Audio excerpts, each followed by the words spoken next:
while it was still dark, Mary Magdalene went to the tomb and saw that the stone had been removed from the entrance.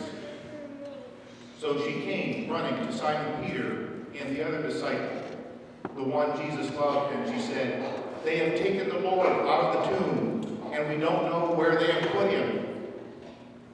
So Peter and the other disciple started for the tomb. Both were running, but the other disciple outran Peter, and he reached the tomb first. He bent over and he looked in at the strips of linen lying there, but he did not go in. Then Simon Peter came along behind him and went straight into the tomb. He saw the strips of linen lying there, as well as the cloth that had been wrapped around Jesus' head. The cloth was still lying in its place, separate from the linen. Finally, the other disciple, who had reached the tomb first, also went inside. He saw and believed. They still did not understand from the scripture that Jesus had to rise from the dead. And then the disciples went back to where they were staying.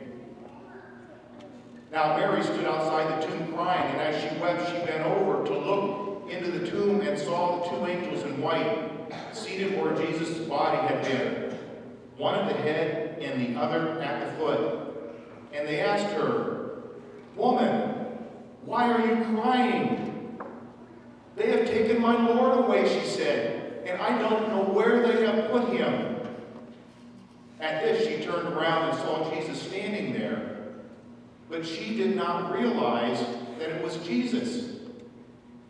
And he asked her, "Woman, why are you crying? Who is it that you are looking for?" Thinking he was the gardener, she said, "Sir, if you had carried him away, please tell me where you have put him, and I will get him." She turned toward him and cried out in Aramaic, "Rabboni!"